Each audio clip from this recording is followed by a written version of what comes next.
الحمدللہ رب العالمین، الصلاۃ والسلام علی رسول اللہ صلی اللہ علیہ وسلم۔ رب اشرح لی صدری ویسر لی امری واحلل عقدۃ من لسانی یفقہوا قولی۔ سبحانک لا علم لنا الا ما علمتنا انک انت العلیم الحکیم۔ رب زدنا علما۔ ان الخیر الحدیث کتاب اللہ وخیر الہدی ہدی محمد صلی اللہ علیہ وسلم۔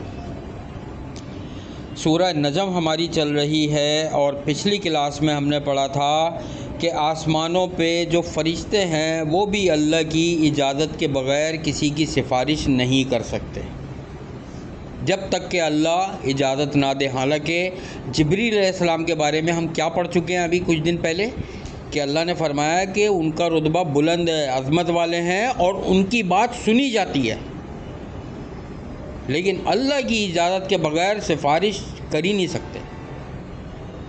ٹھیک ہے، پھر اللہ نے فرمایا کہ تم لوگ اپنے لیے جو ہے وہ بیٹے پسند کرتے ہو اور اللہ کے لیے بیٹیاں، وہ جو فرشتوں کو بیٹیاں قرار دیتے تھے، کیونکہ تم لوگ ایک خیال کے پیچھے چل رہے ہو، اور جس کا خواہش دنیا کی زندگی کی ہوتی ہے اللہ اس کو دنیا میں وہ چیزیں دے دیتا ہے۔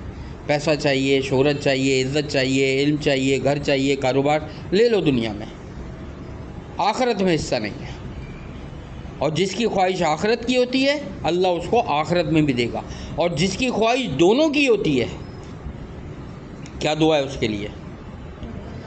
ربنا آتنا فی الدنیا حسنۃ وفی الآخرۃ حسنۃ وقنا عذاب النار۔ یہ اللہ نے قرآن میں سکھائی ہے کہ دنیا اور آخرت دونوں کی خیر و بھلائیاں مانگو۔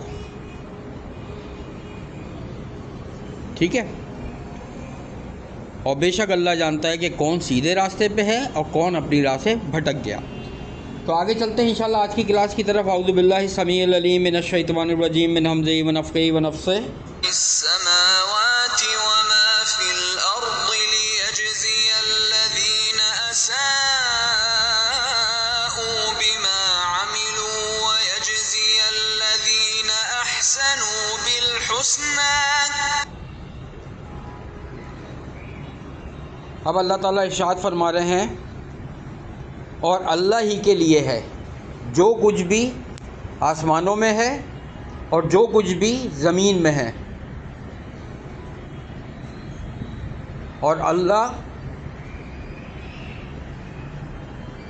مالک ہے دونوں جہانوں کا، یعنی آسمان کی تمام چیزوں کا اور جو کچھ ہے زمین میں اس کا بھی۔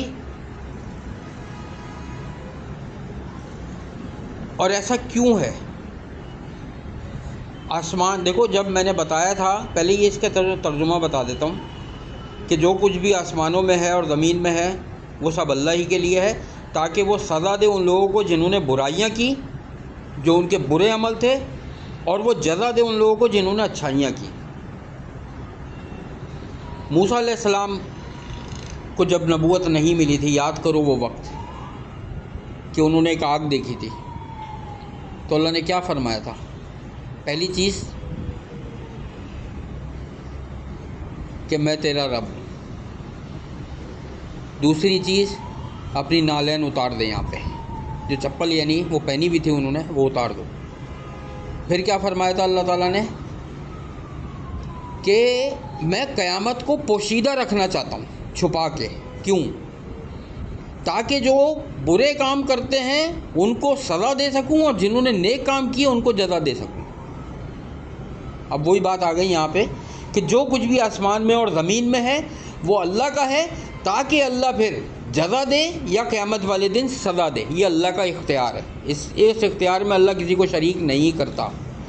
تمہیں پتہ ہے ایک حدیث میں سنا چکا ہوں تمہیں کہ دو بھائی تھے، ایک بڑا نیک تھا اور دوسرا اتنا نیک نہیں تھا، وہ اپنے کھیتی باڑی اور اس میں لگا رہتا تھا۔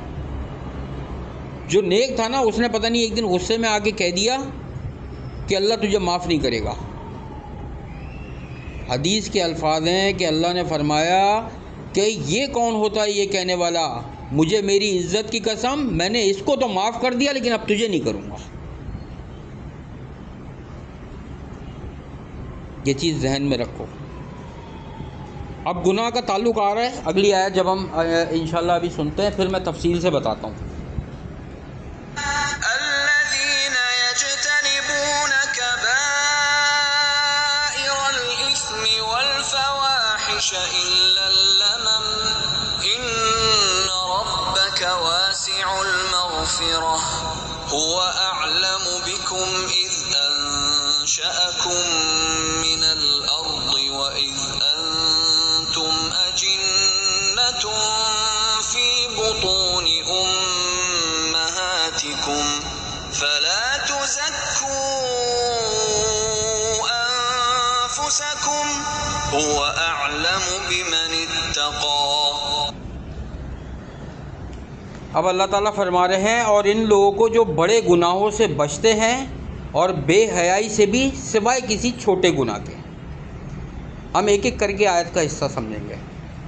اللہ تعالیٰ نے فرمایا کہ ان لوگوں کو جو بڑے گناہوں سے بچتے ہیں ان کو بھی جزا دے گا اللہ، جو بڑے گناہوں سے بچتے ہیں، ٹھیک ہے، اور بے حیائی سے بھی بچتے ہیں، مگر یہ کہ چھوٹے گناہ ان سے سرزد ہو جاتے ہیں لیکن وہ توبہ کر لیتے ہیں۔ گناہ سرزد ہو جائے توبہ کر دو، اللہ معاف کرنے والا ہے، لیکن بڑے گناہوں سے بچو۔ میں نے تفصیلاً بتایا تھا 7 ہلاکت خیز گناہ جو حدیث میں آئے تھے کہ نبی صلی اللہ علیہ وآلہ وسلم نے فرمایا تھا 7 ہلاک کرنے والے گناہوں سے بچو، یہ سب نیکیاں برباد کر دیں گے، حج، عمرے، صدقہ، فطرہ، زکوٰۃ، نمازیں، روزے، تہجد، سب عمل برباد کر دیں گے 7 ہلاکت خیز گناہ۔ پھر اللہ آگے فرما رہے ہیں بے شک تیرا رب بہت کشادہ مغفرت والا ہے کہ جو توبہ کرتے ہیں اور اللہ معاف کر دیتا ہے۔ توبہ کا طریقہ میں بتا چکا ہوں ان شارٹ کہ توبہ سچے دل سے ہونی چاہیے، وہ گناہ آئندہ سرزد نہیں ہونا چاہیے۔ یہ 2 چیزیں تو مین ہیں توبہ میں کہ ایک تو سچے دل سے بندہ توبہ کرے اس گناہ کی اور پھر کوشش کرے آئندہ وہ گناہ نہ ہو، ٹھیک ہے۔ وہ تمہیں بخوبی جانتا ہے جب کہ اس نے تمہیں زمین سے پیدا کیا اور جب تم اپنی ماؤں کے پیٹ میں بچے تھے۔ اللہ یہ فرما رہے ہیں کہ اللہ تمہیں تم سے زیادہ جانتا ہے، کیونکہ اللہ نے تمہیں زمین سے پیدا کیا ہے، اس مٹی سے، ماں کے پیٹ میں بھی بعد میں آئے ہو، مٹی سے پیدا کیا ہے۔ وہ انسان کو سب سے زیادہ جانتا ہے اللہ۔ یہ جو پورا دین اسلام ہے نا، یہ پورا انسانیت کا دین ہے، گائیڈ ہے پوری۔ کیوں؟ کیونکہ اللہ انسانوں کی فطرت جانتا ہے کہ انسان کی فطرت کیا ہے۔ اللہ نے شریعت ساری اس حساب سے بنائی ہے، جو اس سے ہٹے گا وہ خود اپنا دنیا میں بھی نقصان کرے گا، آخرت میں بھی۔ ہاں، اب کوئی سوال کرے کہ کافر اتنی ترقی کر رہے ہیں دنیا میں، بڑے بڑے بزنس ہیں ان کے، کمپنیاں ہیں، گاڑیاں ہیں، کاروبار ہیں، مسلمان کتنی پستی کی حالت میں۔ تو پہلا جواب تو اس کا یہ ہے کہ ہم وہ مسلمان بھی تو نہیں ہیں جو اللہ چاہتا ہے ہم سے، پہلی بات تو یہی ہے۔ ہم وہ مسلمان کہاں ہیں؟ پڑوسی کا انتقال ہو جائے برابر والے گھر میں گانے چل رہے ہوتے ہیں۔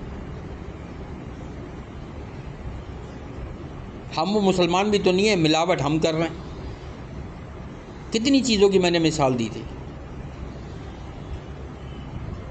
امانت میں خیانت، سود کا کام، حرام کام، شرک، ان میں پڑے ہوئے ہیں۔ پہلی چیز تو یہ ہے۔ دوسری چیز یہ، اگر ان مسلمانوں کو بھی اٹھا لو کہ جو خالص توحید پر ہیں اور ان کے پاس اگر پیسہ نہیں ہے، کافروں کے پاس ہے، تو اس کا جواب بھی ہم پہلے پڑھ چکے ہیں کہ اللہ تعالیٰ نے دنیا کافروں کے لیے رکھی ہے، ان کو دیا ہے۔ کیوں؟ اللہ چاہتا ہی نہیں ہے کہ وہ صحیح دین کی طرف آئیں۔ اللہ ان کو دنیا میں اتنا پیسہ دے کر مصروف رکھا ہوا ہے، ان کی سوچ یہی ہوتی ہے کہ کروڑوں یہاں سے آنا ہے، اس میٹنگ میں جانا ہے، وہاں سے کروڑوں کا فائدہ ہوگا، ایک کمپنی وہاں کھولنی ہے، ایک گاڑی وہاں خریدی، وہ وہاں پہ بننے دی ہوئی ہے، اس کو وہاں سے لینا ہے، کل فلائٹ وہاں ہے، پرسوں وہاں فلائٹ ہے۔ ان کو صرف اس مصروفیت میں رکھا ہوا ہے اللہ تعالیٰ نے۔ اللہ نہیں چاہتا کہ وہ اللہ کی طرف آئیں۔ دیکھو سنن ابی داؤد کی وہ حدیث یاد رکھنا ہمیشہ کہ نبی صلی اللہ علیہ وآلہ وسلم نے ارشاد فرمایا کہ اگر دنیا کی حیثیت اللہ کے نزدیک مچھر کے پر کے برابر بھی اگر ہوتی، جو سب سے کمتر چیز ہے، مچھر کے پر کے برابر بھی اگر اس دنیا کی حیثیت اللہ کے نزدیک ہوتی نا تو اللہ تعالیٰ کافر کو اس دنیا سے ایک گھونٹ بھی پینے نہیں دیتا پانی کا۔ یہ عمارتیں تو بہت دور کی چیز ہے، بنانا، بڑے بڑے اربوں کربوں ڈالر کے بزنس کرنا، یہ بہت دور کی چیز ہے۔ اللہ تعالیٰ کافر کو ایک گھونٹ بھی پانی کا نہیں دیتا یہاں سے، اور اگر ہمت ہے تو کافر جنت سے ایک گھونٹ پانی کا پی کر دکھاتے ہیں۔ نہیں پی سکتے، کیونکہ اللہ کے نزدیک وہ اہمیت ہے اس کی، دنیا کی تھوڑی ہے۔ ٹھیک ہے، تو اللہ زیادہ جانتا ہے تمہیں۔ پھر اللہ فرما رہے ہیں تم اپنی پاکیزگی بیان نہ کرو، اللہ نے تمہیں تخلیق کیا ہے، وہی پرہیزگاروں کو خوب جانتا ہے۔ تمہیں ضرورت نہیں ہے کہ میں اتنے تہجد گزار ہوں، اتنے صدقہ خیرات کرتا ہوں، میں تو یہاں نمازیں پڑھتا ہوں، میں تو یوں پڑھتا ہوں، میں تو فلاں بھی پڑھتا ہوں، قرآن بھی پڑھتا ہوں، نیک کام بھی کرتا ہوں، استغفار بھی کرتا ہوں، یہ بتانے کی ضرورت نہیں ہے۔ اللہ تم میں خوب جانتا ہے دلوں کو، کہ کون کتنا بڑا متقی ہے، کون کتنا بڑا فنکار ہے، یہ اللہ جانتا ہے۔ جیسے عبداللہ بن ابی کو نہیں جانتے تھے صحابہ کرام، اللہ نے بتا دیا پکا منافق ہے، اور پہلی صف کا نمازی، فرسٹ نمبر پہ کھڑا ہوتا تھا نبی صلی اللہ علیہ وآلہ وسلم کے پیچھے والی صف میں، پکا منافق تھا۔ لیکن تو اللہ جانتا ہے دلوں کا حال۔ ہر انسان کو اپنی فکر کرنی چاہیے کہ وہ دنیا میں کیا کر رہا ہے۔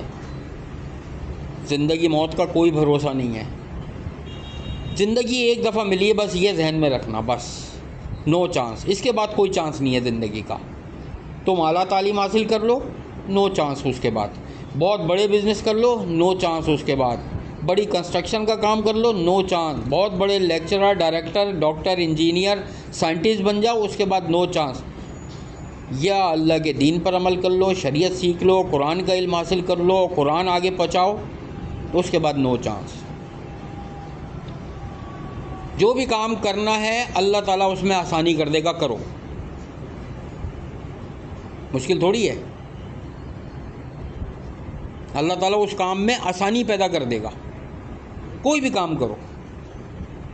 لیکن آخرت میں حساب لے گا پھر اللہ تعالیٰ کہ یہ کام کیا تھا کیوں، بس کیوں جس کے ساتھ لگ گیا نا، سمجھو اس کی جہنم پکی ہے۔ تو بات ساری یہ ہے کہ ہمیں آج کے سبق سے دو باتیں پتہ چلی کہ قیامت والے دن اللہ ہی کا اختیار ہے جزا اور سزا کا، کسی کا کوئی اختیار نہیں ہے اس میں، ٹھیک ہے۔ اور دوسری چیز یہ کہ اللہ خوب جانتا ہے پرہیزگاروں کو، خوب جانتا ہے انسانوں کو، کیونکہ اللہ نے تخلیق کیا ہے، اللہ دلوں کا حال جانتا ہے، اور اللہ پھر اسی حساب سے ہدایت بھی دیتا ہے اور اسی حساب سے گمراہ بھی کرتا ہے۔ یہ ذہن میں رکھنا۔ حدیث کے الفاظ ہیں کہ ہر انسان کا دل اللہ کی دو انگلیوں کے درمیان میں ہے، ہر انسان کا دل، جب چاہتا اللہ پلٹ دیتا ہے۔ تو اللہ سے ہمیشہ انجام جو ہے نا خیر والا مانگو، کہ اللہ موت ایسی ہو ایمان کی حالت میں ہو، توحید کی حالت میں ہو، اس حال میں ہو کہ تو ہم سے بہترین طرز پر راضی ہو، ہمیشہ یہ دعا مانگو۔ ورنہ تو کسی کی ایکسیڈنٹ میں ہوتی ہے، ہارٹ اٹیک آیا، برین ہیمریج ہوا، کہیں سے گر کے مر گیا، کوئی چیز لگ گئی، آگ لگ گئی، وہ ہو گیا اپنا کیا نام ہے سلنڈر خدا نہ خواستہ پھٹ گیا، کسی بھی وجہ سے بندہ مر جاتا ہے۔ انجام اچھا ہونا چاہیے، کیونکہ جس حال میں آدمی مرے گا جس ایمان پہ وہ لاک کر دیا جاتا ہے، پتہ ہے تمہیں؟ جیسے ہی بندہ مرتا ہے نا اس کے دل میں ایمان کی کیفیت کو لاک کر دیا جاتا ہے، اس کی نیتیں، اس کا ایمان، اس کی سوچ لاک ہو جاتی ہے، بس اب نہ اس میں کمی ہوتی ہے نہ بیشی۔ یہ لاک قیامت والے دن کھلتا ہے کہ جس حال میں مرے تھے اب تم اسی حال میں کھڑے ہوئے ہو، تمہارا ایمان کا لیول کیا تھا، تمہارے صدقہ خیرات کا لیول کیا تھا، یا برم بازیاں تھیں، شو کرنا تھا کہ میں تو یہ بھی کرتا ہوں، یہ بھی کرتا ہوں، یہ بھی کرتا ہوں۔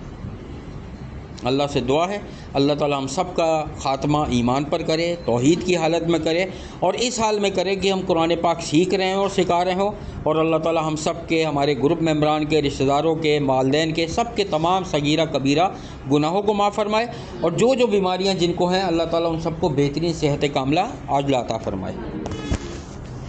اب ہم چلتے ہیں انشاءاللہ اپنے حدیث کے سیکشن کی طرف۔ ہماری کتاب صحیح بخاری چل رہی ہے، اور باب الزکوٰۃ جو ہے ہمارا چل رہا ہے، اور ہم نے اپنی پچھلی کلاس میں پڑھا تھا کہ نبی صلی اللہ علیہ وآلہ وسلم نے فرمایا کس صدقے میں زیادہ ثواب ہے، کس حالت میں؟ تندرستی کی حالت میں دیا جائے، کہ جب تمہیں مال کا بھی وہ ہو، خواہش ہو، اور محتاجی کا بھی ڈر ہو، اس وقت خیرات کی جائے، اور اتنی دیر نہیں کری جائے خیرات کہ جان حلق میں آ جائے، تب بولا جائے یہ اس کو دے دو، وہ تو اب ہو چکا وارثوں کا۔ اب جب تمہاری جان نکل رہی ہے تو اب تمہیں کہنے کی ضرورت نہیں ہے کہ یہ اس کو دے دینا، مسجد میں دے دینا، یہ دے دینا، وہ کر دینا، نہیں، اب تمہارا حق ہی نہیں ہے، اب تو وارثوں کا ہو چکا ہے۔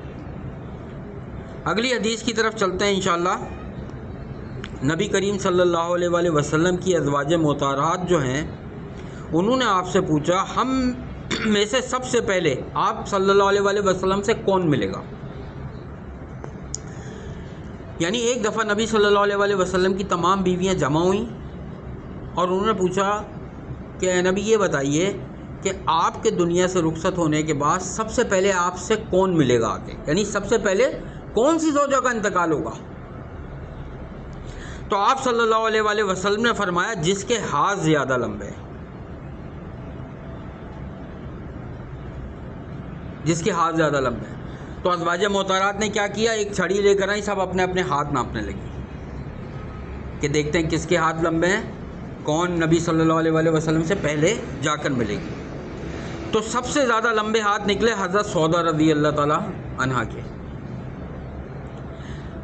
اب ہوا کیا کہ یہ تو بات ہو گئی، اس کے بعد سب سے پہلے انتقال کس کا ہوا؟ حضرت زینب بنت جہش کا انتقال ان کا پہلے ہو گیا، وہ نبی صلی اللہ علیہ وآلہ وسلم سے جا کے مل گئیں۔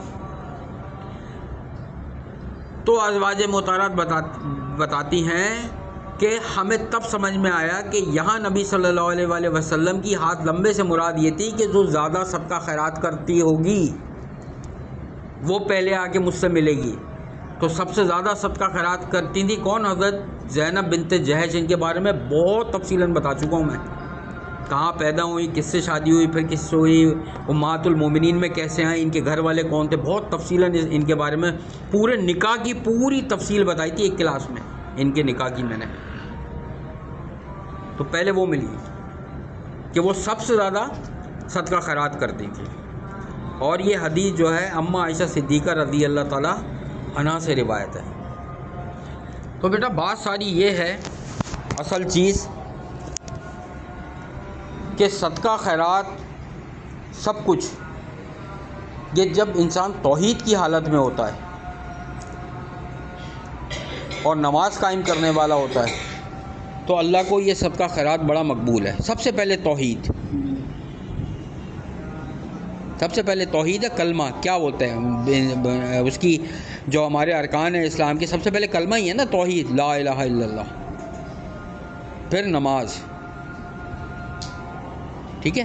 تو پہلے توحید ہے، پھر نماز قائم کرے آدمی، رشتہ داروں کے حقوق ادا کرے، اللہ کے حقوق ادا کرے، صدقہ خیرات جو کرنا ہے کرے، اللہ قبول کرے گا، ریاکاری سے بچتا رہے۔ اللہ سے دعا ہے کہ اللہ تعالی ہماری دعاؤں کو، عبادتوں کو، نیکیوں کو اپنی بارگاہ میں قبول فرمائے، اور جو اس میں غلطیاں، کوتاہیاں یا کمی بیشی ہے اللہ تعالی ہماری ان کمی بیشیوں کو دور فرمائے۔ اللہم احسن عاقبتنا فی امور کلھا واجرنا من خزی الدنیا وعذاب الآخرہ۔ فاطر السماوات والارض انت ولی فی الدنیا والآخرۃ وفنی مسلم والحقنی بالصالحین۔ رب انی لما انزلت الی من خیر فقیر رب ارحمہما کما ربیانی صغیرا۔ ربنا آتنا فی الدنیا حسنۃ وفی الآخرۃ حسنۃ وقنا عذاب النار۔ رب اغفر وارحم وانت خیر الراحمین۔